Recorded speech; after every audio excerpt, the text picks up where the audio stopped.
إن الحمد لله نحمده ونستعينه إن الحمد لله نحمده ونستعينه ونستغفره ونعوذ بالله من شرور أنفسنا ومن سيئات أعمالنا من يهده الله فهو المهتد ومن يضلل فلا هادي له أشهد أن لا إله إلا الله وحده لا شريك له وأشهد أن محمدا عبده ورسوله صلى الله عليه وعلى أهله ومن تبعهم بإحسان إلى يوم الدين.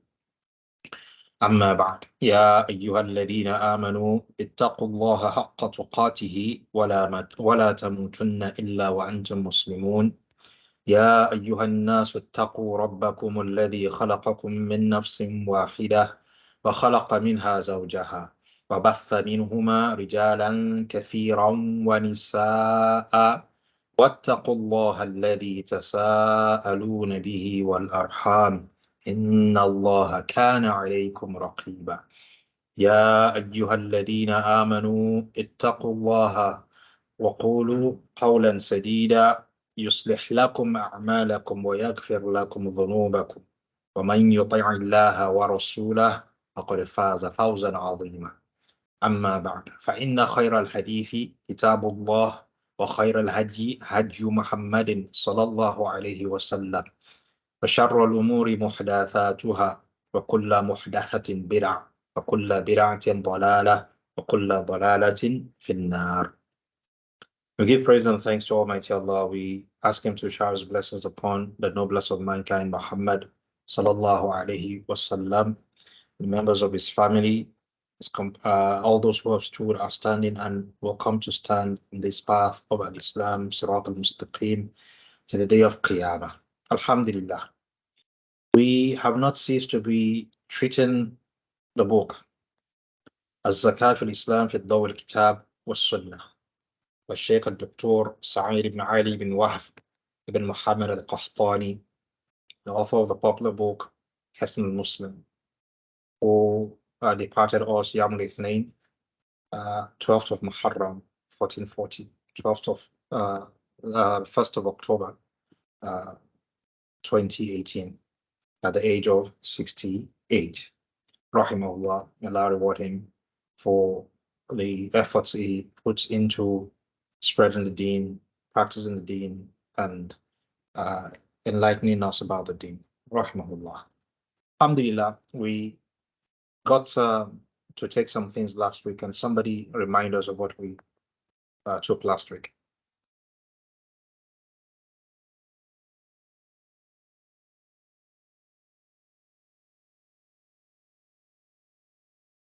Can someone remind us what we took last week? Madam Isa.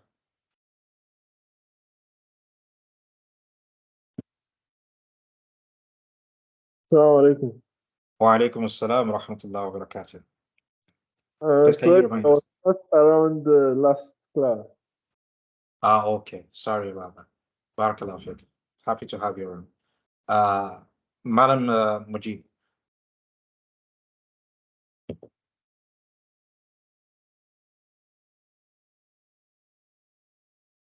Hello, Doctor. Assalamu alaikum.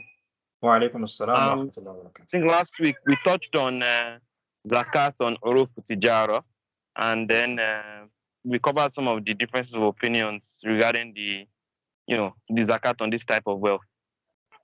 Okay.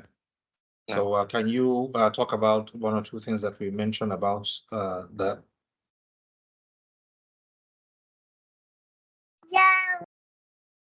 Sorry, Doctor. One of the things that we did mention about uruf tijara is, if I recall vividly, there's a similarity between them and in terms of how you consider their worth to things of trade like gold and silver, right? Then so on that basis, like sorry, my head is going around. Just think how you measure the out before you start counting what you pay zakat on them. Distinct from some other similar materials. Okay, barakallahu fiqh. Barakallahu fiqh. Now, last week, let's just quickly go back there. We treated Murud al-Tijara, the Sheikh, rahimahullah, told us about what the understanding of urud at-tijara is. We said there are two types of urud. Urud are possessions. There's urud al-qinya, personal possessions, and there's urud at-tijara. These are trade goods, possessions that we trade in. So urud al-qinya, there's ijma of the scholars that there is no zakah on them. Why? The Prophet ﷺ said that there is no zakah on a Muslim's slave and horse. There's no zakah on a Muslim's slave and horse. So the scholars looked at the slave, they looked at the horse, and they saw that these things are personal effects that he has. So it extends to his house, it extends to his meal, to the things that he uses, his clothes, everything that he uses as personal effects. And indeed, apart from extending the horse and the slave to mean it's a personal effect, they also saw that the Prophet ﷺ did not collect zakah on the personal effects that people had, that they weren't trading in, and didn't fall into other zakah categories. So therefore they agreed on that.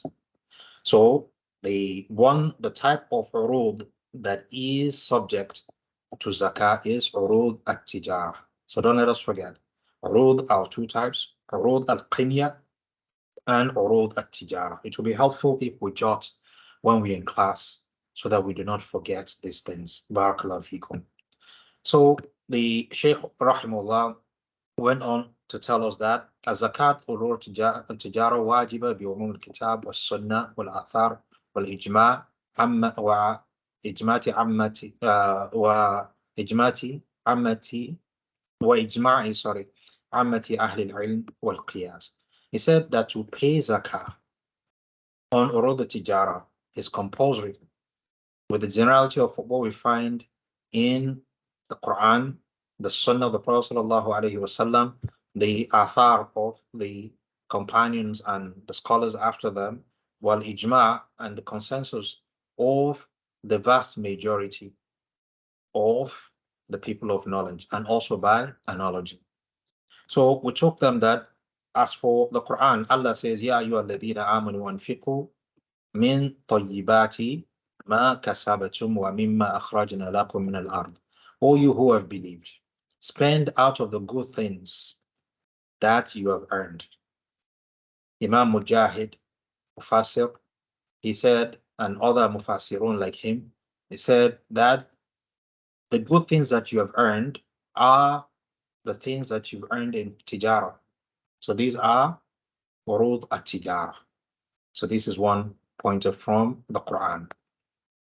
And from the hadith, we saw that many of these hadith revolved around Umar ibn al-Khattab radiyallahu anhu. And here, one of it is when he went to collect zakah from Khalid bin Walid and some of the other companions. He came back to the Prophet sallallahu alaihi wasallam and said that Khalid bin Walid, Ibn Jamil, and Al-Abbas, the uncle of the Prophet sallallahu alaihi wasallam, did not give him zakah. So the Prophet sallallahu alaihi wasallam absolved Al-Abbas and Khalid bin Walid, but he disparaged the action of Ibn Jamil. They only did so out of stinginess when previously he was poor and Allah subhanahu wa ta'ala enriched him. As for the case of Khalid bin Walid, that is the one that is related to urud at-tijara. When Umar ibn Khattab got there, he saw displayed urud. We said urud are possessions. He saw things that were urud in the possession of Khalid bin Walid, and he asked him to pay zakah on them. We know that the Prophet ﷺ has said that there's no zakah on the horse and the slave of a Muslim. So Umar could not have been violating that. And the Prophet ﷺ could not have sent someone who did not know about the laws of zakah to go and collect zakah. And Umar radiallahu anhu was one of the scholars amongst the companions of the Prophet ﷺ. He was he was the second Khalif after the death of the Prophet ﷺ. Prophet ﷺ died Abu Bakr, then it was Umar ibn al-Khattab radiallahu anhu. So he was there as a knowledgeable person, seeing this urud, and he said, give us your zakah. And Khalid bin Walid said, there's no zakah for you from me. So the only, so since they are urud, and there are only two types of urud, and there's no zakah on personal effects, urud al-qinya, then you could only have asked him to pay zakah because he thought it was urud al-tijara. Urud al-tijara. So the Prophet ﷺ now educated Umar bin al-Khattab that قد احتبس أدرعه وعتاده في سبيل الله, that those urud that you saw with him, قد احتبس أدرعه, his shields, his war shields that you saw in his possession, قد احتبس أدرعه وعتاده, his atad are things, anything that you can use in the prosecution of war, whether they are war armors, they are swords, they are riding animals, they are vehicles, whatever it is, well, so long as it can serve the purpose of war, that you saw him, that you saw displayed, with him, he had, ihtabasaha, he had made them as a trust, as an endowment, fi sabilillah, for war in the path of Allah subhanahu wa ta'ala. So yes, they are in his possession, but he's only acting as a caretaker for them. They are not urud al-qinya for him anymore because he has given them up. They are now like urud al-qinya for the generality of the Muslim for a specific purpose, and that is prosecution of war. So this tells us that there's zakah on urud al-tijara, because if it wasn't a trust, if it wasn't an endowment, and it wasn't urud al-qinya, then it will be urud at-tijara. That is what Umar ibn Khattab, taught, and he, asked for zakah based on that. So we looked at evidence in the Quran. Remind us again about the evidence in the hadith of the Prophet sallallahu alaihi wasallam. There were other hadith that we talked about when Umar ibn Khattab saw a man selling, selling leather items, and he told him to asked him if he had paid zakah on it. He said, it's only leather that I'm selling. He said he should estimate, or not estimate, he should value the worth of his leather and pay zakah on it. So we looked at that. Then ijma. There's ijma of the scholars on it. There are later scholars who came, like Ibn Azm al-Andalusi, before him, Dawood al-Zahiri, and in more recent times, Sheikh al-Albani, and other scholars in their hue, who a minority who hold that there is no zakah on urud at-tijara, because they say there's no clear evidence in their estimation. They say the explanation we gave in the interaction of Umar ibn al-Khattab with Khalid bin Walid, that is our explanation of the text. The rebuttal is, what other explanation is there? What other explanation is there if it wasn't for that? And to buttress that, the hadith that we just said, where Umar ibn al-Khattab saw a man selling leather, and he told him that he was to do what? He was to pay zakah on it. Was to pay zakah on it. There are other hadith that are weak, that we have not that we considered in the previous lecture, or those ones don't serve as evidence individually. Although with some scholars like Sheikh Al-Albani, such a hadith will buttress themselves because their weaknesses are mild. So they will do what? They will buttress themselves to lift themselves to Hassan at least as evidence. But the hadith of the man who Khalid bin Walid asked, Umar bin Khattab asked to pay zakah on the leather items he was selling, is very clear on this. And now, so then, when there is a position that walks away from the ijma after ijma has been established, then that opposing position does not hold weight. It doesn't hold weight. So an opposition to the ijma will come if ijma has not been formed. We have the vast majority of scholars holding one position. At the same time, there's a minority of scholars holding another opinion. Then there's no ijma in that instance, or it's 50-50 or whatever.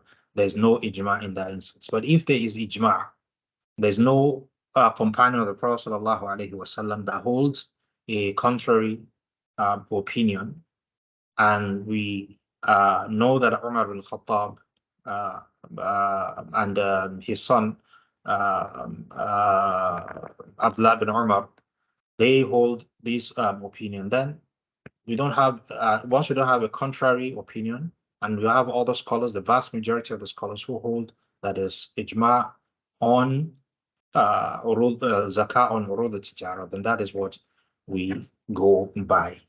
So when the Sheikh rahimahullah finished with that, he went to Rabi'. The third point, shurut wujub zakah fi urud al-tijara. What are the conditions that need to be met? The conditions are the same as the conditions for paying zakah generally, which we took at the very outset of studying the book. But there's something that we need to pay attention to here, which is intention. So innamal a'mal bin niyyat. So we said that urud are of two types, urud al-qinya and urud al-tijara. Urud al-qinya and urud al-tijara. Urud al-qinya are those that we have as personal effects, those goods that we keep as personal effects, and urud al-tijara are those that we sell. The defaults of urud, the default of possessions is that they are for personal use. It is when you now actively hold the intention that it is for other than that, that it becomes other than that. If you have a possession and you have the intention that is now going to be urud at-tijara, that is when it becomes urud at-tijara. Prior to that is urud al-qinya. And your intentions can change. You can have something today is urud al-qinya, tomorrow you decide to sell it. The day after you decide, I'm no longer selling. In all cases, not intending to evade zakah, then there's nothing wrong with this. Each time that you decide to make it urud at-tijara, then it will become urud at-tijara, and you start counting the hawl from that point in time. Then it should reach the nisab. Another thing you consider is that the urud at-tijara, the value of the urud at-tijara, when you add it up with the money that you have in the store related to that business, then it should reach the nisab. Then you can add, or you are to add, not that you can add, you have to add the value of urud al-tijara to whatever money that you have even outside of that business, and whatever you have in either gold or silver. So it is urud al-tijara plus money that you have plus gold, or urud al-tijara plus money that you have plus silver. Either of those two. You can't add gold to silver according to, you can't add urud al-tijara and money to both gold and silver according to the more correct opinion of the scholars, because you won't be able to determine the nisab in that case. We treated a while ago that some scholars say that to attain the nisab, if you have less than the nisab of gold and you have less than the nisab of silver, but that, let's say if you have half the nisab of gold and half the nisab of silver, half plus half equals whole, not so. So they say because of that, that you should pay zakah. So there are problems associated with that position. The Prophet ﷺ said if in a hadith that if someone has less than 20 dinar, it is not to pay zakah. So those who hold this position, rahimahumullah, they're saying that if you hold less than 20 dinar of gold, you have to pay zakah if you have less than 200 dirham of silver. 85 grams, you have half of 85 grams of gold, you have half of 595 grams of silver. So in their estimation, you should pay zakah. But the Prophet ﷺ said no. So that is one. Two, if we now want to pay it, how do we pay it? Based on the nisab of which one? Neither is up to the nisab. Neither is up to the nisab. So how do we, we have a road jaro that is less than the nisab of both gold and silver. We have money that is less than the nisab of both gold and silver. We have silver that is less than nisab. We have gold that is less than the nisab of gold. But if we add all of them together, they will be equal to the nisab of either gold or silver. So which nisab is going to, are we going to use in that case? No nisab has been attained. No nisab has been attained. But if we go by one of them, Roda Tijara plus money plus gold, then we will be going by the nisab of gold. Roda Tijara plus money plus silver, then we'll be going by the nisab of silver. Because money and Roda Tijara, they are placeholders for either gold or silver. So it's either or now. So the next thing was the hawl of حول عروض التجارة لا ينقطع بالمبادلة أو البيع. So the عروض التجارة that you have, you're buying and selling to people who come to buy in your store, replenishing the stock does not affect the hawl at all. What affects the hawl is the stock attaining the nisab. Once it attains the nisab, then you start counting. And once it doesn't dip below the nisab, after combining it with other that we talked about, either other amounts of money that you have and gold or silver, if it doesn't dip below the nisab, then you have to continue that haul until it reaches the end of one lunar calendar. Then you pay zakah on it. That you're selling and your replacing does not do anything to it, because your roda tijara is a representation and a form of money. So it's an excuse to grow money. So when you're selling it, you're exchanging it for what it is an excuse for. And when you are converting that money back to roda tijara, you're converting it back to what you're using as an excuse to grow that money. So as often or as not often as you change it, there's no difference whatsoever in the eyes of the Sharia.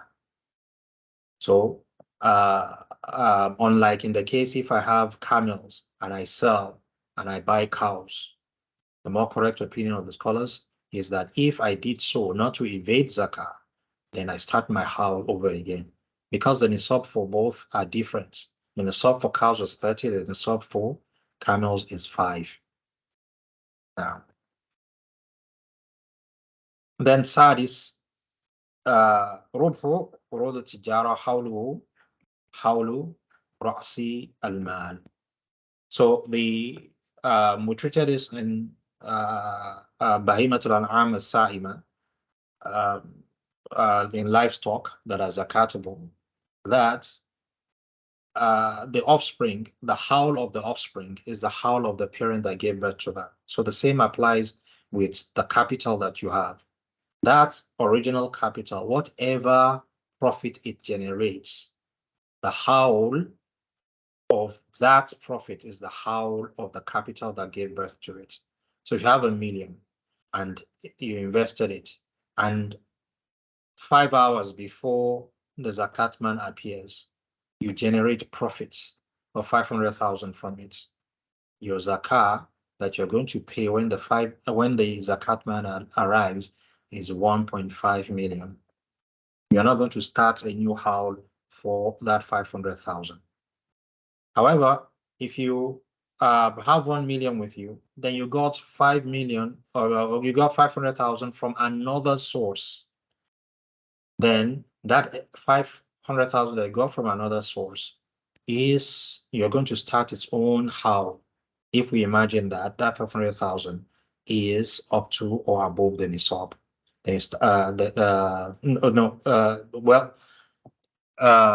that 1 million, if it is at or above the nisab, then you already have that condition fulfilled for that category, for that genre, which is the genre of money, of currency.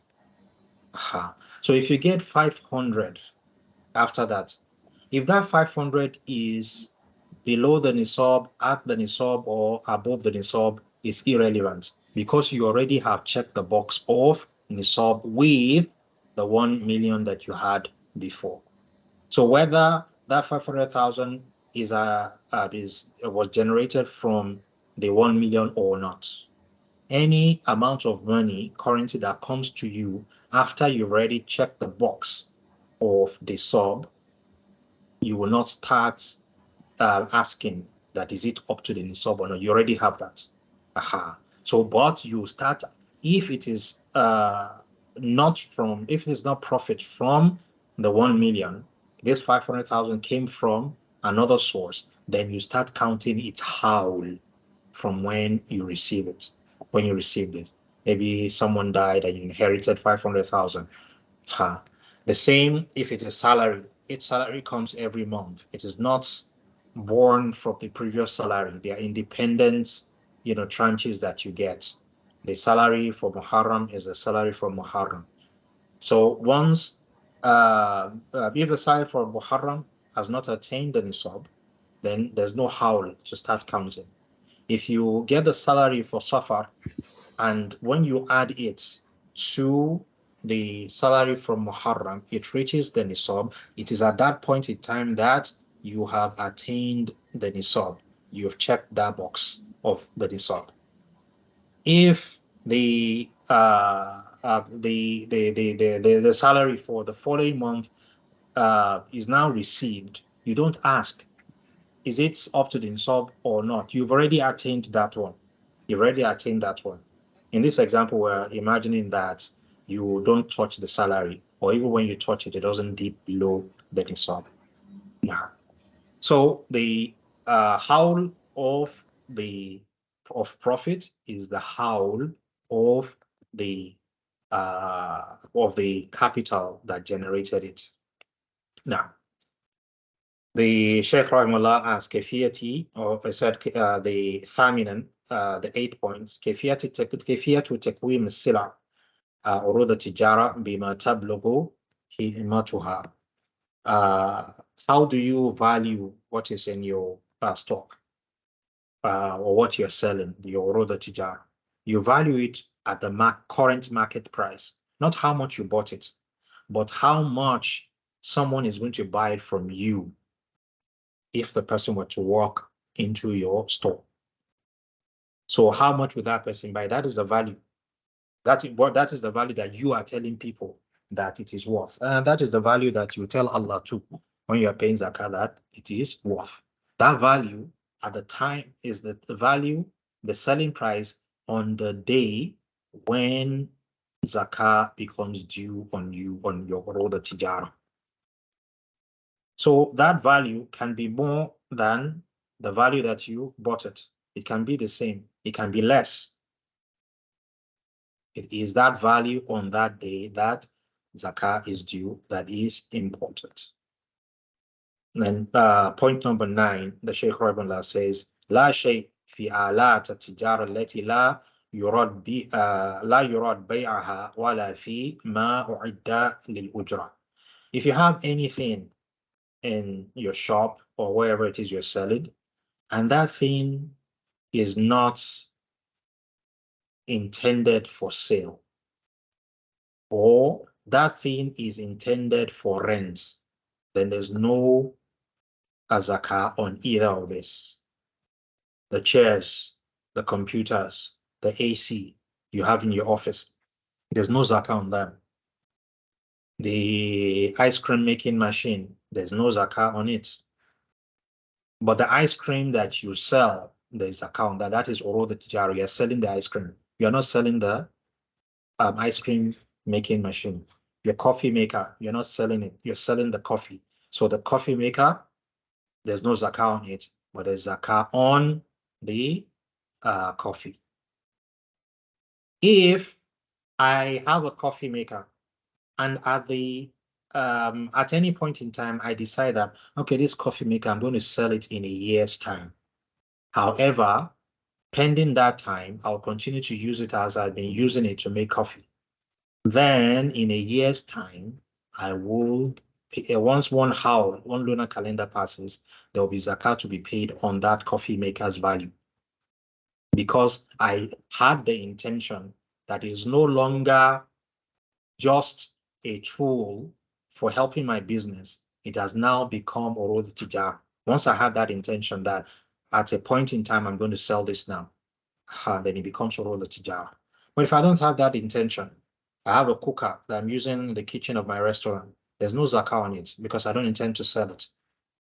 Now, but the food that I cook with it, they are urud tijara, and the value is once 1 year. Yes, I'm selling every day. I'm cooking every day. You know, I have flour in the pantry. I have, you know, pepper and all those things that I'm going to use to cook. They are in the pantry. So once I start that business, once I acquire those things, they are urud tijara. Start counting my howl. So I'm selling them. I'm replenishing the stock. It does not matter. Once it is one howl, the question I ask myself is, once it's one howl, the question I ask myself is, what is the value? Is the value up to the nisab? If it is, I pay zakah. If it is not, I ask myself, do I have money and gold or money and silver? If the answer is yes, and either adding the money to it or adding the money and the gold or adding the money and the silver to it makes it to reach the nisab or exceed the nisab, then I'm to pay zakah on this. If it's less than that, then there's no zakah to pay. Ashiran, the 10th point, مقدار الواجب في عروض التجارة. What is the amount you to pay in zakah is 2.5%, because it's representing, just like your fiat money is representing some of the characteristics of gold and silver. Then the same thing here, your urud tijara is an excuse to grow your money. So it's a placeholder. So it will, what you pay on it in zakah is what you pay on what it is representing. So that will be 2.5%. Rubu' al-ushr, 1/10 of, 1/4 of 1/10, 1/40, 2.5%. So it depends on how you want to do it. Do you like to work with fractions or do you like to work with percentages? It's easy. So we spent quite some time reviewing the class today. We should try to, remember the things that we learned in class. Let us jot the things that we learn in class down. Let us try to teach other people too. That is one of the ways that allows what we've learned to stick. We jot, we revise, we teach others. Once we do this, it helps to make it stick. Barakallahu fikum. So we'll go to today's class itself, and that is Zakatul Ashum was-Sanadat. Zakatu al-Ashumi wa-s-Sanadat. The zakah on shares and bonds. Shares and bonds. Sanad is like a chain, something that bonds you or bonds two things together, binds two things together. So sanadat is the plural of sanad. In your field of hadith, they talk about the sanad, the chain of transmission. So what links the Prophet ﷺ to the statement of the Prophet? What links the statement of the Prophet ﷺ to the Prophet ﷺ? So people come and say the Prophet, this is a statement of the Prophet ﷺ. How do we know? So said. How did he know? So said. How did he know? So said. How did he know? A companion of the Prophet ﷺ said. How did he know? The Prophet ﷺ told him. So this chain is a sanad. So sanadat are bonds, but in this case, it's not in the case of hadith. It is something that bonds you to somebody who takes money from you. He collects money from you and he gives you something as a bond that at so time, I will give you back your money, plus some other things. Let's move ahead. Now, Al-Ashum, the Sheikh rahimahullah says, was sanadat ma'lumat mu'assira. He says, shares and bonds are new knowledge. They're not things that were existing, in these definitions during the time of the Prophet ﷺ. However, in practice, they were existing. The people owned businesses together during the time of the Prophet ﷺ, and even before that, people have all been in business together. And when we were talking about,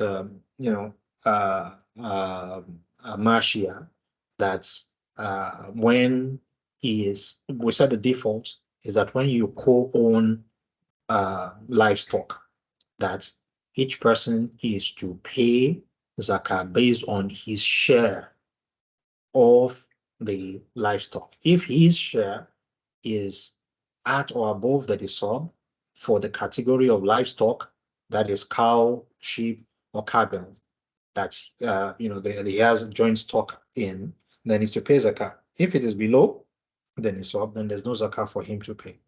So each person looks at his own, share. However, we said there's an exception to this, and that is when these livestock share certain things together, like they share the same feed, they share the same shepherd, they share the same watering place, they share the same male animal that fertilizes them, and things like this. So therefore, they'll be treated as if it is the property of one person. And so it will be, in that case, the zakah will be on the farm, not the individual in that instance of time. So people are always doing business together. So, but in the current terminology, shares and sanadat and bonds are, new terms. تحتاج إلى فهم حقيقتها. So therefore, because this usage is new, then we need to know the details of these terms. ثم النظر في زكاتها على النحو التالي. Then once we know what they are, then we'll talk about thereafter the zakat on them.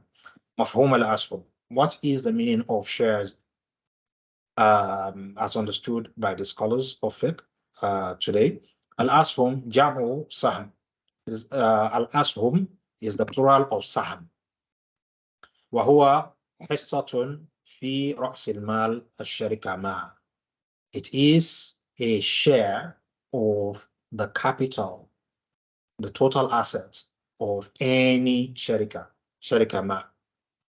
I sharika tijariya, whatever the type of sharika is, whether it's a trading company or it's a building construction company or it's a manufacturing company, whatever type of company it is, shares are a fraction of that company's total assets. Now, mafhum as-sanad. What is the definition? They are given, the Sheikh Rahimahullah brought other definitions, but that first one suffices. Mafhum as-sanad. What is the definition of sanad? Bonds.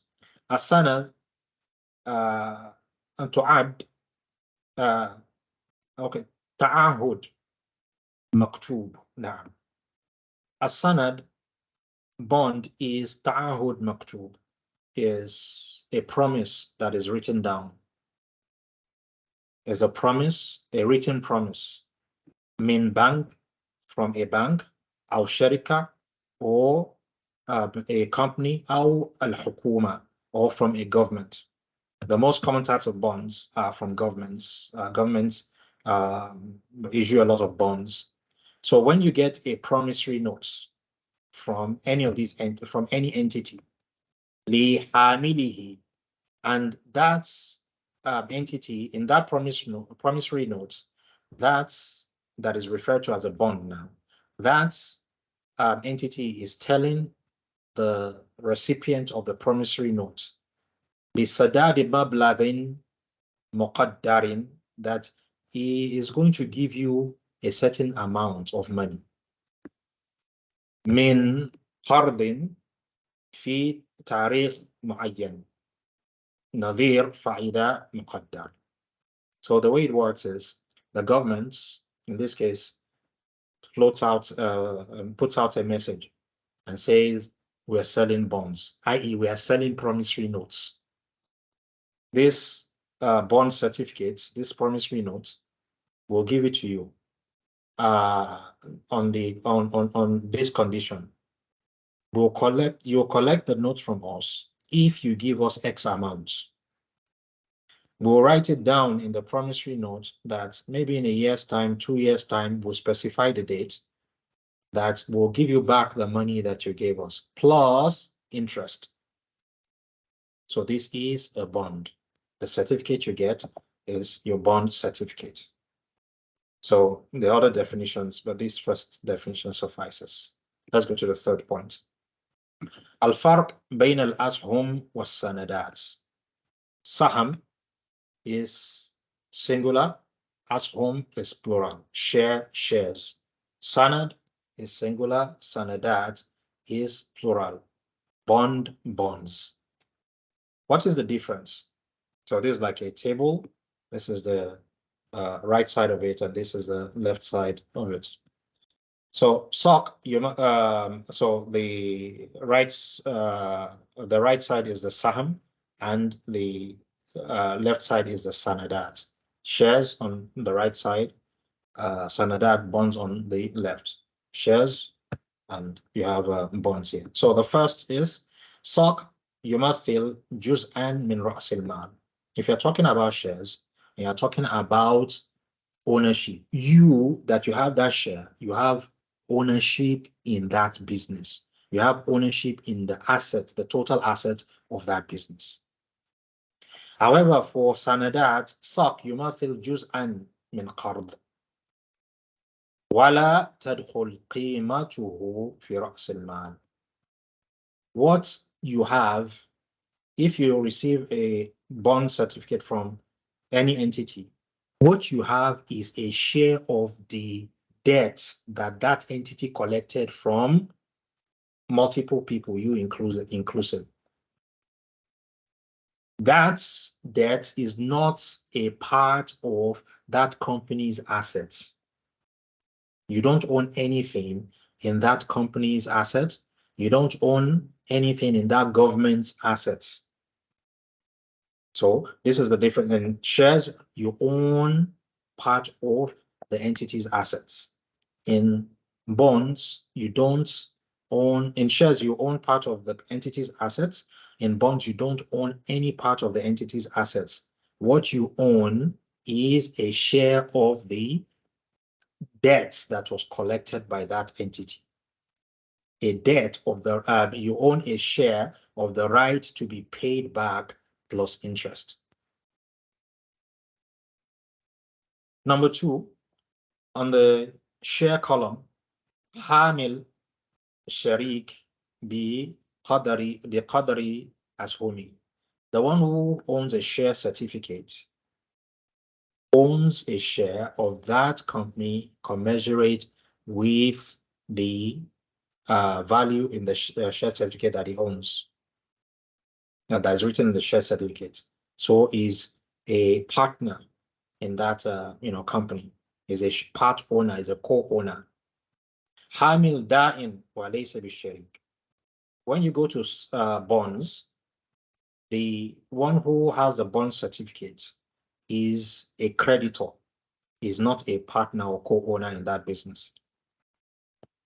Number 3, yasduru qabla ta'sis ash-sharika. This is not always the case, but the Sheikh Rahimahullah is saying that you have shares, you take shares in a company prior to the setting up of that company. But you can also buy shares afterwards. Companies sell shares all the time. When they want to start, it might even be a private company, a one-man company, that starts off. After a time, it feels it needs money, so it sells shares to expand the business. So it's at that point in time that people start having shares in it. Prior to that, 100% of shares belong to one man. Then maybe they now decide, okay, we're going to trade it publicly. So they put it on a stock exchange and they sell a lot of shares and people buy into that. So it might be at the beginning or at any time you buy shares in it. As for sanadat, يصدر بعد تأسيس لتوزيع الأعمال. As for bonds, they are usually sold afterwards. The government wants to expand a project or wants to get into a certain type of project or needs money for whatever, they sell bonds. Number 4, كل شركة مساهمة لها أسهم. Every كل شركة مساهمة لها أسهم. So every listed company that that has stocks has shares that they are sold. The stocks are against shares. On the bond side, لا يلزم أن يكون للشركة المساهمة سندات. So, however, it is not every company that has that sells bonds. Every traded company has shares. Every traded company doesn't have bonds, doesn't sell bonds. Number 5, للمساهم حق الحضور. As for shares, on the side of shares, للمساهم حق الحضور وتصويت في جمعيات العمومية. In the general meetings, the one who is a shareholder has the right to vote. Well, depending on what the terms of the shares are. Some companies will tell you how much in shares you need to own in order to be able to sit on the board, how much you need to own in order to be able to vote, and all that. So, but by default, this is one of the usual things that they do. On the bond side, ليس لصاحبه الحق في حضور وتصويت في جمعيات العمومية. If you own a bond certificate that you collected from government or any other entity, you don't have a right to attend their meetings. You're not a shareholder. You're just a creditor. Number 6, قد يفقد المساهم حصته بسبب إفلاس أو ديون الشركة. When you own shares, when you're involved with any type of business whatsoever, and this is something that many people find hard to accept, not hard to understand, but hard to accept, that when you engage in business, you're exposing yourself to one of 3 things. You're exposing yourself to loss, you're exposing yourself to profits. You're exposing yourself to stagnation. No profit, no loss. One of these three things is going to happen once you involve yourself in business. So when you go to have shares in a business entity, this is what you're exposing yourself to. On the bond side, لا تقع عليه أي أخطار بل يتأدى بإسعار الشركة. Sorry, let me go back to. So if on the share side, if the company declares bankruptcy, then you will have incurred a loss. So you can lose your shares because of bankruptcy of the business or debts that the company went into. So if the company was valued at $1 million, for instance, and it collected a loan of $2 million, then they won't even have enough when they liquidate the company in order to settle the loan. So your shares are valueless. They're gone. That's what the Sheikh said. On the bond side, لا تقع عليه أي أخطار. The one who has a bond certificate does not have any problem, doesn't have any fear, no danger or anything untoward effects. He's not exposed to any untoward effect. بل يتعدى بإسعار الشركة ولكن حصته مضمونة. The sharika, the company or the government, can have issues and be affected by any myriad of issues, but his own money is guaranteed. His own money is guaranteed. Whatever happens to them, but his own money that he gave is a creditor. He gave them a loan. So by the content of the bond certificate, his money is guaranteed that he's going to get his money back. Number 7, rubh on the side of shares. ربح المساهم يأخذه إذا ربحت الشركة وإلا فلا. You collect, when you have shares in a company, you collect profit when the sharika makes profit. And if it doesn't make profit, there's no profit to collect. It makes losses, you also absorb the losses. On the side of sanadat, bonds, لصاحب السند فائدة مضمونة في موعد محدد ربحت الشركة أم خسرت. For the one who has a bond certificate, whether the sharika makes a profit or loss is none of his business. He will get his original money back, and he will also get interest on top of that. He'll also get riba on top of that. Number 8, on the credit side, on the share side. لا يمكن إصداره بأقل من قيمة الإسمية. When you're going to sell shares, it's going to be the company and the assets are going to be valued, and you cannot sell shares above the value of the nominal shares of the company. So the nominal shares are going to have a value commensurate with the value of the company.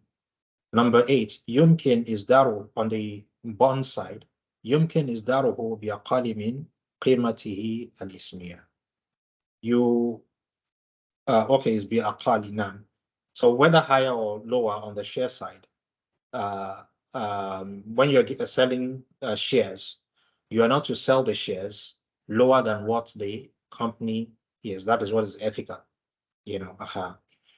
On the bond side, يمكن إصداره بأقل من قيمته الإسمية.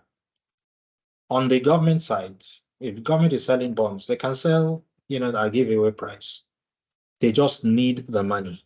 So they can sell, at a lower price. For instance, transactions all these oil swap deals that the Nigerian government did and things like this. They can sell, and many assets that they've sold, over time, they can sell them, at giveaway price, offer, and this thing is just paper. The promissory notes, sanadats, it's just promissory notes.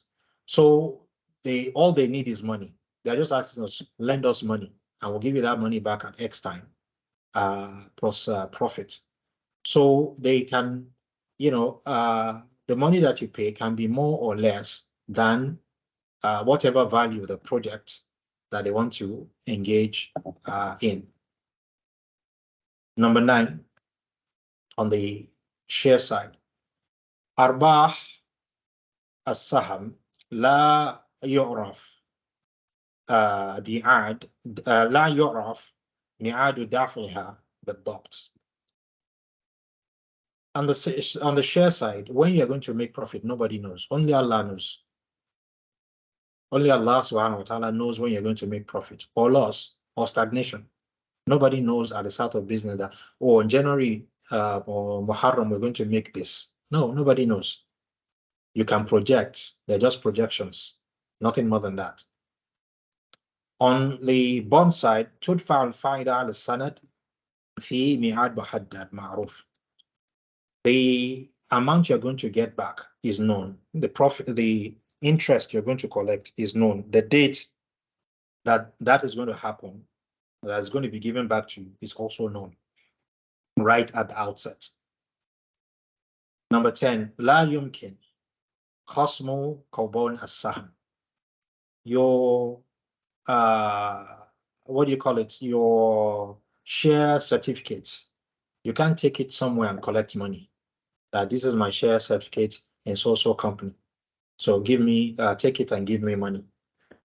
It's of anybody that, except somebody wants to buy your shares, but not that you go somewhere and say, this is just like you give a check. Say, this is a check, give me the value of that, check. Your check has a value. If it is a real check, it has a value, the value that you wrote on it. But your share certificates doesn't have a fixed value. So it's subject to haggling. So it might be worth $1 million, and somebody you want to sell it to, haggles for it. So I'm not okay. I see that you need money. I'm not going to sell it to. I'm not going to buy it more than 500,000. Take it if you like it. Don't take it if you don't like it. So you sell it to him with that worth of 1 million, but you collect 500 from him. So there's not like your check. The sanad on the other side, yumkin khasmu kawbon as-sanad. It is very possible for you to do that. You can go to someone and say, the government says it's going to give me this amount. The amount is known. It doesn't fluctuate. The profits, not the profit, the riba on it is also known. It's not going to fluctuate. So the person knows that when that the person you want to give it to knows that when that time comes, you can collect the money. So he said, the government says it's going to give me this in 2 years' time, but I need money now.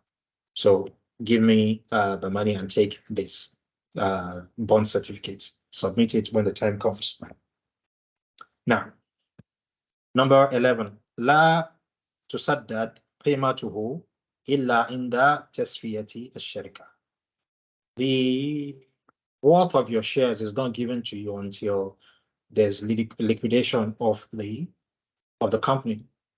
What you are given from time to time are dividends, but the value of your share in the company, maybe you own 10% of it, 5% of it, nobody's going to give you that 5% until the company is liquidated, or if somebody else buys your share from you, or somebody buys the company, and whatever money is made from that is now shared to people based on their shareholding. Aside from that, all you get is dividends. On the bond side, للسند وقت محدد للسداد. the time that you're going to pay back, they are going to be paid back, is written on the share certificate. Number 12. لا يكون لحامله إلا ما فضل بعد أداء ما على الشركة من ديون. What you are going to get as a shareholder from a company that you have shares in is a portion commensurate to your shareholding from the net profits. After they've paid all overheads and debts, the net that remains is what they will now divide up and give you as dividends. And if we are talking about a a dissolution of the company, then after paying all liabilities, what is left is what they will divide up and give you as your exit amount. On the sanad side, on the sanadat side, لحامله الأولوية عند تسوية الشركة لأنه يمثل جزءا من ديونها. However, for somebody who owns a bond certificate, he's given priority in payment. He's not paid from net. No. He is a creditor. So what he gave them is a debt, is a loan. So his payment of that is given precedence to over the shares of the shareholders of the company. So it's going to be settled. So it is whatever is left that the shareholders would now share, if there's anything left. Finally, number 13, جواز المعاملة بالسهم بيعا وشراء إذا كانت الشركة مباحة ومعروفة ومشهورة. Finally, difference between shares and bonds is the ruling is that it is permissible to interact, to engage in having shares, whether you are selling or you are buying, or you are buying if the sharika is a permissible sharika. So, for instance, you cannot have shares in a bank. You cannot, that is a riba bank, and most banks are like that. You cannot have shares in an insurance company. You cannot have shares in a lottery company. You cannot have shares in an alcohol or intoxicant trading company or anything like that, or manufacturing company. And it should be one that is ma'rufa mashhura. Should be a company that is known, not a fictitious company, that just floats something so that you collect, money from people. And once, they've they bought shares, you disappear. وَلَيْسَ فِيهَا غَرَض وَلَا جَهَالَةٌ. And the company that you can have shares in are those where there's no uncertainty. There are certain things that are not clear. Some people hide under certain things like this. They see a sharika that is involved in business that could be halal, but isn't halal, but could also not be halal. Could be halal, could be non-halal. So this company goes to form a Sharia board. That Sharia board asks them to submit certain documents for them to be able to pass a fatwa on it. So maybe they say, bring 10 documents. They submit less than that. They submit maybe 2 or 5 or something like that. They submit a number that is not enough for the Sharia board to give a sound fatwa on it. But in some of these, as we've seen, some of those Sharia boards will go ahead to use a fatwa that is conditioned. They will say that based on what we received, the transactions of these people are halal. That's a dubious fatwa, but you find it a lot. Because they are not supposed to give that fatwa until they see all that, is required to issue the fatwa.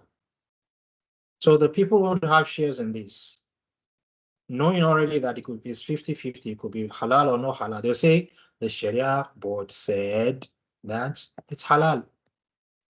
That's not what the Sharia board said. The Sharia board said it's halal based on what they submitted. Perhaps if they submit the remaining documents, the ruling could be the same, or it could change. But the one who wants to buy shares and he says the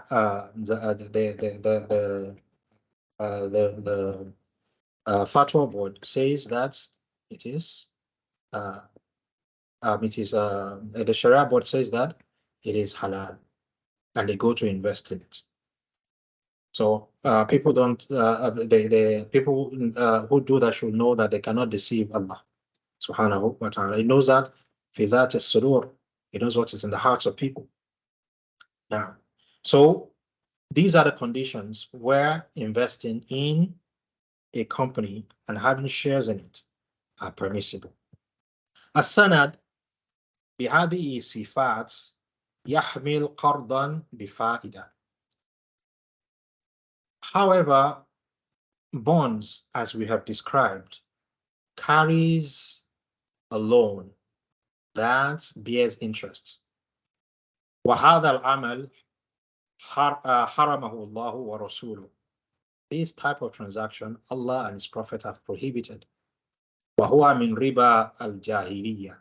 It is part of the riba that was practiced during the time of Jahiliyyah. ومن تعمل به فهو يدخل تحت اللعنة وهو محرم لله ورسوله.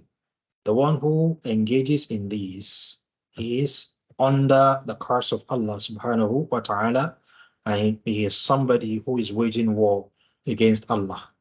As Allah says in Surah Al-Baqarah, He says, يا أيها الذين آمنوا فذروا ما بقي من الربا إن كنتم مؤمنين. Leave off what is left of riba, if truly you are believers. فإن لم تفعلوا, if you do not do so, فأذنوا بحرب من الله ورسوله, then take notice of war from Allah and His Messenger. So this is what the Sheikh rahimahullah is saying. So we've talked all the while today about shares and sanadats, and it is common that the people have them.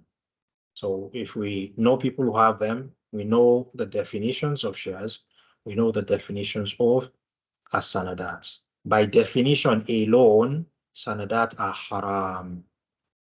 By definition alone, shares need further clarification. Is it in a company that one can have shares in, or in a company that one cannot have shares in? Now, whether one can have shares in a company is not only based on what they are selling or trading in, or services that they're offering, but the manner in which they operate. Do they collect riba in order to do their transactions? That would be haram. You're a shareholder in that. When they are doing their stuff, when they are engaging in those transactions, they are engaging in it, with your consent. You are a shareholder. You are doing it along with them. They are the people that actually do the actual execution of that contract are acting at your behest as a shareholder. So, or any other, thing like that. When you look into the annual report of companies, you see that many companies that are ordinarily halal to invest in, what they do is that they spread their risks. So the monies that they get, they invest in other companies, so that when anything happens, they've spread their risks. And some of these companies that they invest in are haram companies, either in what they deal in or the way they operate. So you see that for a Muslim, your choices are not very, very wide. And one has to be very careful so that it doesn't engage in haram. The Sheikh Rahimahullah says, Hukmu al-ashum ala nawain. The ruling as per having shares in companies is of two types. Al-awwal, and now al-awwal. The first type is al-ashum fi muassasat muharrama.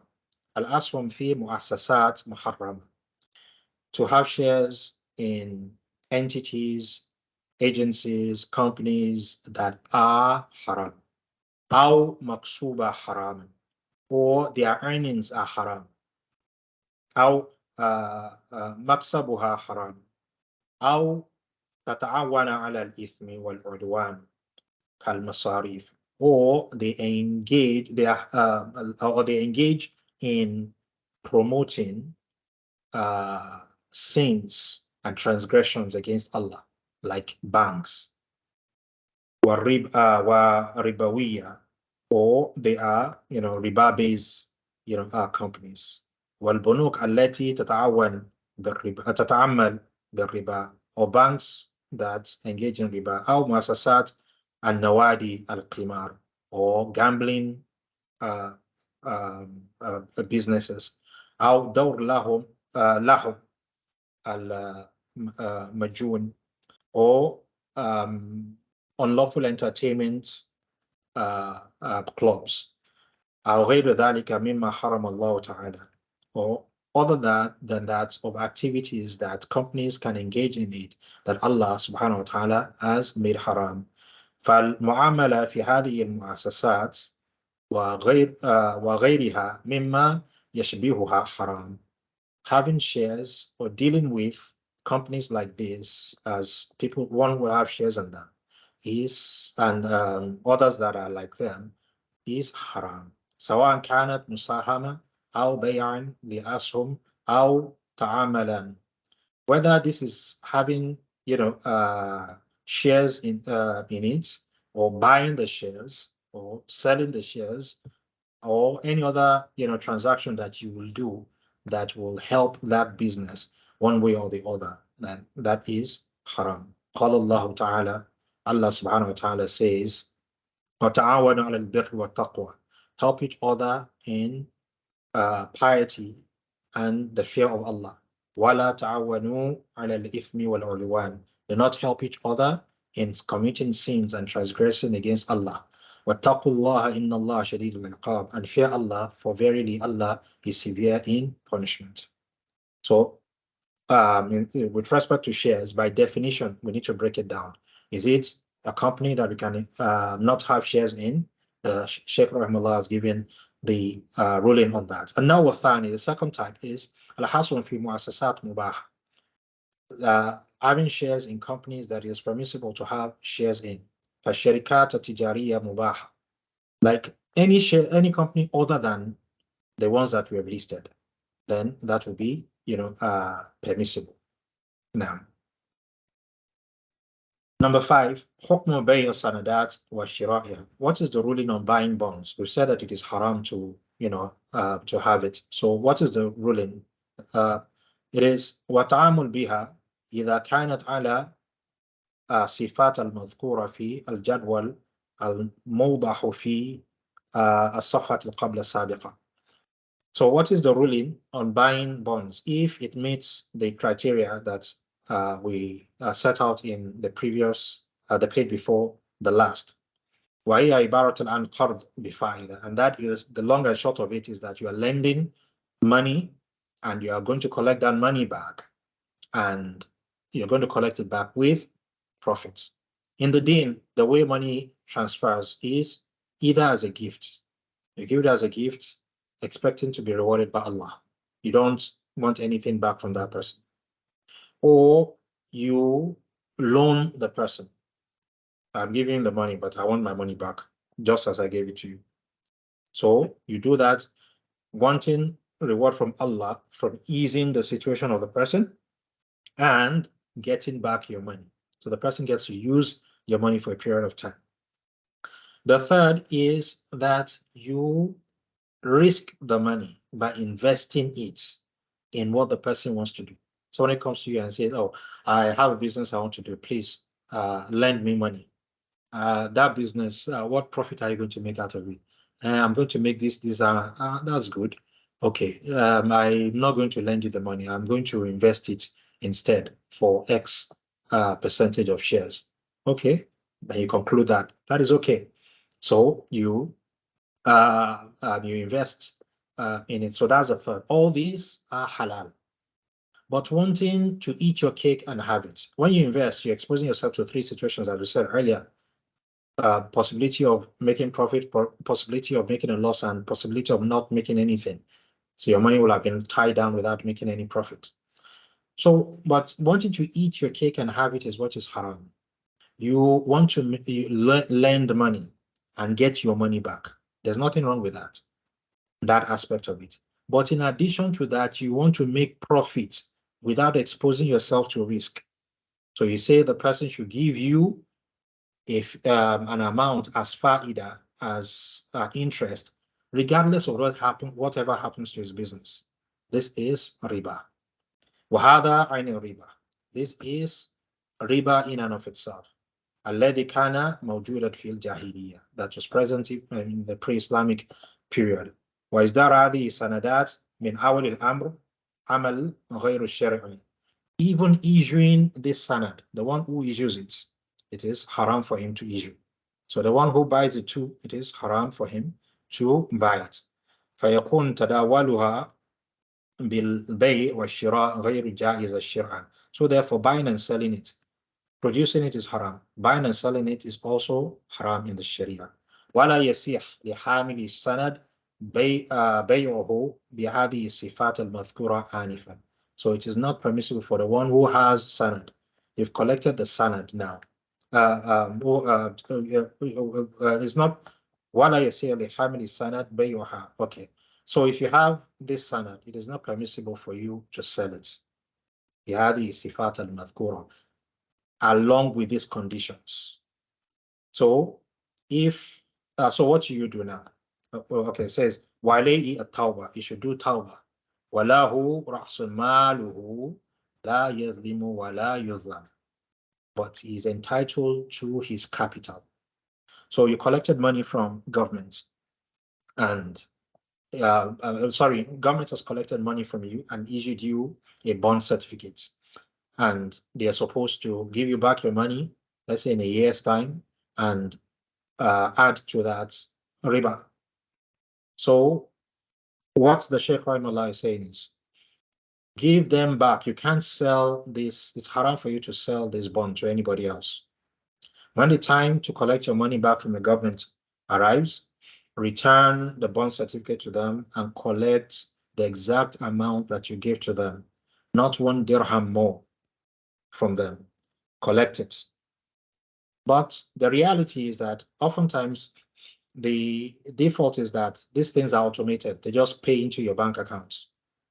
So and there's no means of giving them back the riba. So collect everything, take possession of the part of it that is the exact amount that you gave to them. The riba that is in excess, spend it fi sabilillah without expecting a reward from Allah from it. Rather expecting afu, that as part of your tawbah, the money that you'll have consumed of riba, you have let it go and allowed the slaves of Allah to benefit from it, the fuqara, the masakin, and all that. For them, it is not haram. Like we read in the hadith, the Prophet ﷺ, when he came home one day and to the house of Aisha and asked what they would eat, and they said there was nothing, much. He said, what about that meat that's is boiling, that is cooking? Said somebody gave it as sadaqah to Barira, the free slave of Aisha, from Zakah. So he said, and we know that the family of the Prophet ﷺ do not consume sadaqah, zakah, that is. So the Prophet ﷺ said, to her, it is zakah. But for us, it is coming from her. She has already taken possession of it. If she gives it to us willingly, then that is gift. So the people that you will give the that you give the riba to, it is lawful to them. They are not the ones involved in the zakat transaction. They were never involved. I mean, in the sanad transaction, in the riba transaction, they were never involved in that. They don't even know what happened. So you give it to them, and bi'idhnillah, Allah will forgive. Kayfiyatu zakat al-aswam wa zakat al-aswam ala al-nawain. So how do you pay zakat on shares? النوع الأول المساهمة في الشركة الصناعية المحضة مثل شركات الأدوية والكهرباء والأسمنة والحديد. The first type of, there are two types of, in order to know the how you pay the zakat, there are two types of sharika. There's a sharika that is a manufacturing company. They produce things like drugs, like electricity, like cement, like iron, and things like this. They have products, the product company that they do. ونحو من شركات صناعية والمشتركون فيها لا يريدون بيعها. Those who have shares in these companies do not intend to sell their shares. They do not intend to sell their shares. وإنما يريدون استثمارها باستمرار دائما. They just intend to continually hold on to those shares. So what they get are what? Dividends. فهذه تجب زكاة في صافي أرباحها ربع العشر. So what they should do is that whatever they get in dividends, they pay 2.5%. إذا بلغت الأرباح نصابا, if their share of the dividends is up to or above the nisab. وحال عليه الحول, and 1 lunar calendar passes. وكل مساهم يجب عليه تزكية أرباع أسهمه كل سنة بشرط متقدمة آنفا قياسا على يقارات المعدة للأجرة والكرة. So each person, each shareholder is to pay his own zakat. When they declare the dividends, they give you your dividends. Look at what they've given you in one howl, in the space of one house. Sometimes you get dividends more than one in a year, more than one time in a year. So you add that up together. Is it up to, the nisab plus what you've gotten, in previous, years? If you add them, you haven't spent the ones you got in previous years. You add them to the ones you gotten now. They are now up to or above the nisab. Then you have to pay. You have to start. You have to start counting your howl. Then once one howl arrives, then you have to pay your zakat on that. Number 2, النوع الثاني المساهمة في الشركة التجارية محضة. So تشتري بضاعة وتبيعها كالاستيراد والتصدير وبيع والشراء ومضاربات. There's another type of company that is a trading company. The first type is a manufacturing company. They manufacture things. People have shares in them. They don't intend to sell those shares. They just, is a running thing. They want to hold on to those shares. These trading companies, they are facilitating things. They are not producing things. They are like importing and exporting companies. Al-istirad wa tasdir, bay'in wa shira. They are buying and selling companies. They are not producing, things themselves. وأنها من المساهمات في الشركات التجارية المباحة التي لا يقصد مساهم فيها الاستمرار دائما. The one who enters into these types of companies does not want to be there forever, doesn't want to hold on to the shares forever. He just wants to partake for a period of time and exit. So Allahu A'lam, I think a modified way of looking at this division of companies or ownership of shares might benefit us. We might look at it this way, and that will be, Allahu A'lam, easier. Look at the companies as one, companies where you own shares and you intend to not sell those shares. When you bought the shares, you bought them as assets. And all that you want is the dividends from the share from the companies. So each time they declare dividends, you collect it, and all that. And you do the zakat just as we talked about. If your share of the dividends after a haul, you calculate it. If it is up to the nisab, in addition to other monies, plus or minus gold or silver, then you pay the zakat on that 2.5%. So that's one way, one way of involvement in having shares. Another way of involvement in having shares is that the person buys the shares, waiting to hold on to the shares until the shares appreciate, then he sells them. So these shares in this second instance are urud at-tijara. In the first instance, the shares are urud al-qinya. In the first instance, he bought the shares to own them for his personal use. It's the same as someone who bought a car or similar, not the same. Someone who bought a car and he's renting it out, using it as a taxi. He's getting benefits from that, car. He doesn't intend to sell the taxi, but proceeds are coming from that. The thing or something similar here is that he bought the shares, not intending to sell the shares, but he wants to be getting benefit from the shares by way of dividends. This is how, this is intention he had at the beginning. So this second instance, if what he intends, again, the first instance, he has the shares for personal use as his assets, he doesn't intend to sell, so his zakat will be on the dividends.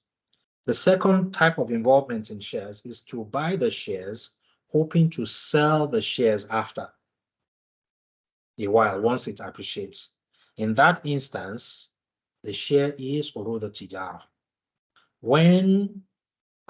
But in the meantime, dividends might be coming. So whenever one haul arrives, you will calculate the worth of his shares. It is urud al-tijara. You will add it to the worth of his dividends. You will add it to whatever money he may have outside that. You will add it to gold that he may have, if he has, or silver that he has, if he has. And if that is up to the nisab or above, then you will pay zakat on the total of that. So the difference between the first way of having shares and this second one is that in the first one, you will not add the value of the shares to it. But in this second one, we'll add the value of the shares to it, because by his intention, the the shares themselves have become urud at-tijara. The shares themselves have become urud at-tijara. So these are two ways of involving in shares. I think looking at it that way makes it clearer, Allahu A'lam, than going through this. So inshallah, we'll stop here today, and we'll continue. Okay, I think we've by that finished dealing with zakat on. Okay, there's something here now. This is important. Let's Let's do this. Says, وَأَخْتُمْ هَذِهِ الْمَسْأَلَةِ بِسُؤَالٍ. The Sheikh Rahimahullah says, I will end this section on zakat, on shares and bonds, by answering a question. وُجِهَ لِي لَجْنَةً دَائِمًا. The question that was asked to Lajna Da'ima لِبُعُوثِ الْعِلْمِيَّةِ وَالْإِفْتَاءِ in Saudi Arabia, the Council for issuing fatwas in Saudi Arabia. هذا نصه وجوابه. So this is a question and answer. The question, sing. هل على الأسهم والسندات زكاة? Is there zakah on ashum and sanadat, bonds? We've said that it's haram to have,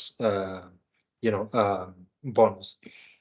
We've said that if you had involved yourself in getting bonds before today, then what is upon you is to get your capital back. And we said how to dispose of the riba on it if you cannot return it back to the one who gave it. Now, so, and also with shares, we've said how you pay zakah on it. Look at your own share of it. Then once 1 year passes, you pay zakah on it. You look at how your intention of involving in having shares. Is it that you want to sell it afterwards? Then it becomes a road tijara, or you don't intend to sell it, afterwards. Then it is not a road tijara, it is a road of qimya. Then you don't involve the value of the shares in that instance in what you're going to calculate. But if it is a road tijara you want to sell afterwards, then you involve the value of your shares in what you're going to calculate and pay 2.5% on. So what about sanadat? How are we going to pay zakat on it? وَكَيْفَ نُخْرِجُهَا? Jim, that is a jawab, the Lajna Da'ima answer. They said, تَجِبُ الزَّكَاةِ فِي الْأَسْهُمِ وَالسَّنَدَاتِ إِذَا كَانَتْ تُمَثِّلُ نُقُودًا. I say you are going to pay zakah on your shares and your sanadat. If the sanadat are of monetary, represents money, of course, that is what it is in most cases. أو عروضاً التجارية, or they represent trade goods. بشرط أن يكون من ذمته نقود ليس معسرا ولا مماطلا. So long as the one who collected the money from you is not someone who is finding difficulty to pay back. We've treated this before, that when you're going to pay zakah, are you going to add as being part of your wealth money that you gave somebody else, and that person is either disputing it or doesn't have the means to pay back or anything like that, or mumatilan, or is postponing? He can pay back, but is not willing to part with it easily. So so what you're going to pay now, what you're going to pay, oh sorry, it's over here what I was actually looking for. What you're going to pay is going to be the Ra's al-Mal. What you're going to pay zakah on is going to be the Ra's al-Mal, the capital of the sanad, or the sanadat, of the bonds. You are not going to add the riba to it.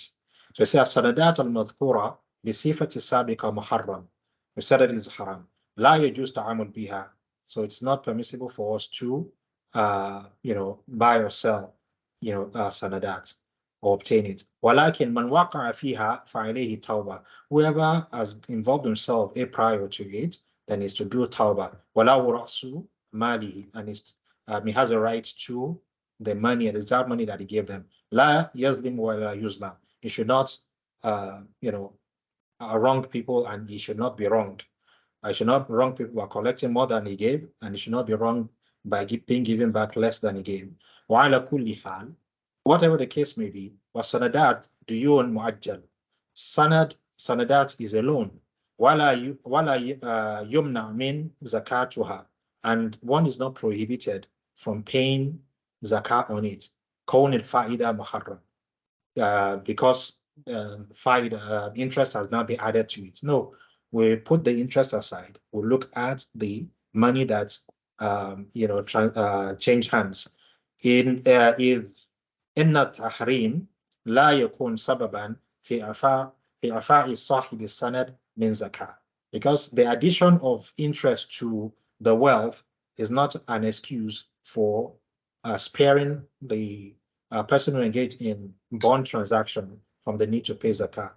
والصحيح من أقوال أهل العلم في زكاة الدين أنه على النوعين. What what is authentic from the people of knowledge is that with zakah on loan, then there are two types. And now awal dain ala al-mali. Okay. The first type is if the person that owes you money is able to pay back, then you calculate it with your wealth and you pay zakah on it. The second is if there's someone who is not able to pay back or is disputing that he collected money from you, or is not disputing but he doesn't want to let go and pay you back, then you don't add that to it. But whenever you finally get it from these people, then the authentic thing is that you start counting from the time you get it from them, one howl from that point in time. And once it's one howl passes, then you pay zakah on it.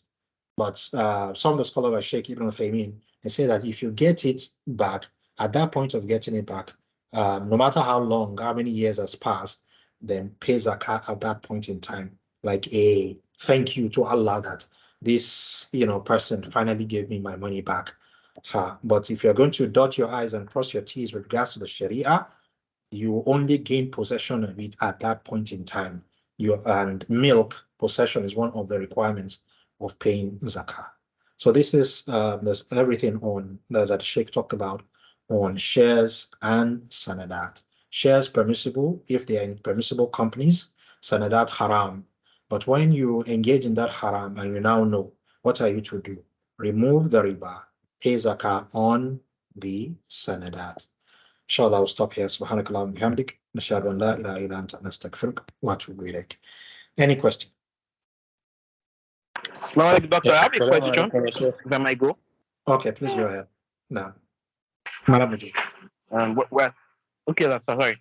The question is in the description of the bonds from a government that you rightly described, of what could be riba in them and how to deal with the gain proceeds or the return of the investment, if I might say. Would what you describe differ in what people will call a Sharia compliant bond?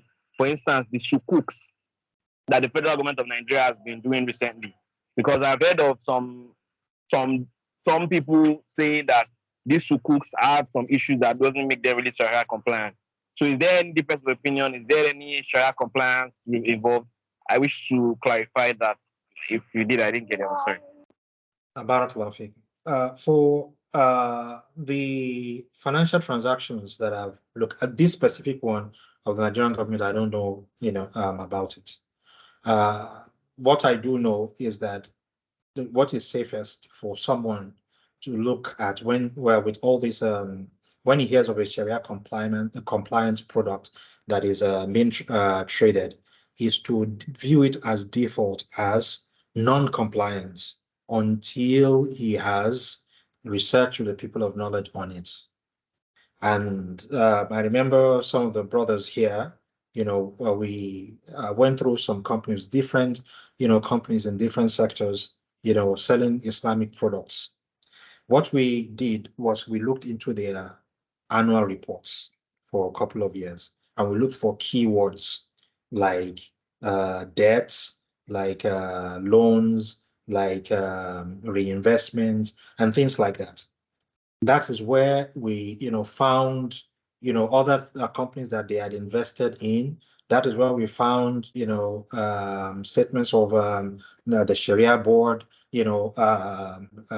edging that, they didn't provide this, they didn't provide that, so we're not able to, know this and know that, and, several things like that. So the safest thing when you're looking at many of these things that they label as Islamic products is to view them as impermissible until you are verified and discuss with the people of knowledge on these things. Because what many people do is they will change the name. They won't call it interest. They'll call it profits. They will call it, Islamic sukuk or whatever. These are just Arabic names. So it's not the name that matters. It is the content, what the name represents, that matters. Now, So as per this specific one in Jazakallah Nigeria, khair. I don't know about it. Barakallah fikum. So if there are no other questions, we'll end the class. Yeah. Okay, you have a question? Yeah, I have a question. Quick one, sir. Okay. Now, there is one like example you gave with regards to having intention of selling a particular of selling a particular thing that one, let's say one is using right now, but you have an intention of selling it later. No. Let's say in a year time. No. That one has to pay zakat after you sell it. No. You have to pay zakat like from now when you made your intention to when you sell it. Now, does this apply to even the cars that we use? Because most of the time, especially those who buy specific types of cars, they have it at the back of their mind that maybe they are going to sell it after some time. Like some people will go for Toyota because they know it has a resale value. So they say, okay, I will sell it maybe after I use it for 5 years. Would they have to pay zakat for the entire 5 years that they use it, or it doesn't apply? Okay, barakallah fikum. Barakallah fikum. Let me see. If somebody has an intention, well, somebody looks at an act of ibadah and he says, if things are favorable to me, I will engage in this act of ibadah in, let's say, a year's time or something like that. Can it be said that that person has an intention, has formed an intention for that act of ibadah? Or let's say a kafir, mathalan. It says, if things are favorable for me, then next year I will become a Muslim. If he dies, is he a Muslim or not? Will he be judged? Will we say innamal a'mal binniyat? Non-Muslims. I don't think so. No. So the same thing will apply here. That if one buys a car, at the point of buying that car, what was his intention? His intention can be, it is a personal, for personal use. However, all humans from time to time, incidentally, things happen and they sell off their personal, what do you call it, assets for one reason or the other. Maybe there's a newer car, I'll sell this one, add money to it and buy that, or for whatever reason. So what he is saying is that at the point of buying, his intention is that that car is going to be my personal assets in this first form of looking at it. However, if something happens and it favors me selling it, I'll sell it. But what is my intention now? My intention is to, have it as a personal car. Another person can come and say, okay, I want to buy this car and I'm going to, the insurance or whatever that comes free with the car is going to expire in 3 years' time. So once it's 2 years and 10 months, I'm going to sell it. At that point in time, he has made the decision that I am buying to sell, but I will use over these 2 years and 10 months' time. So it is urud tijara that he is just benefiting from pending the time of sale. Do we get it? No, yeah, Sheikh. So in the first instance, in the first way of looking at it, it is a personal vehicle. There's no zakah on it.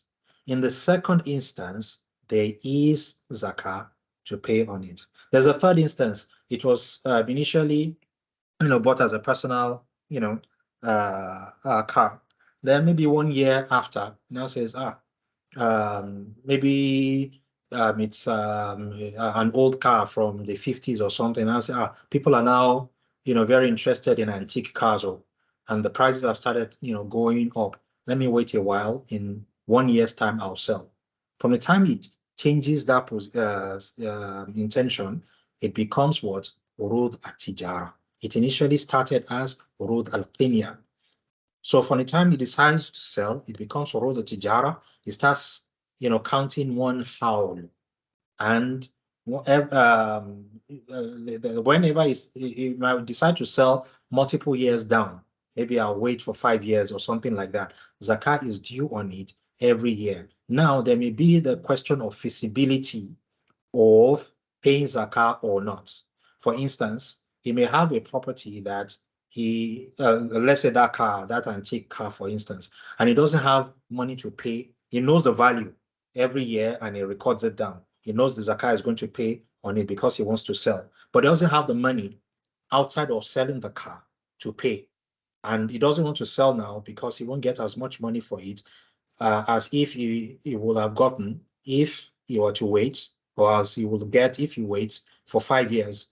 So it will add up those 2.5% until the time he sells. Then when he sells, he pays off all the backlog of zakat in that case. Now, barakallahu fikum. Subhanakallahumma bihamdik. Nashhadu an la ilaha illa ant. Nastaghfiruka wa atubu ilayk. Assalamu alaikum wa rahmatullahi wa barakatuh. وعليكم السلام ورحمة الله وبركاته. وعليكم السلام.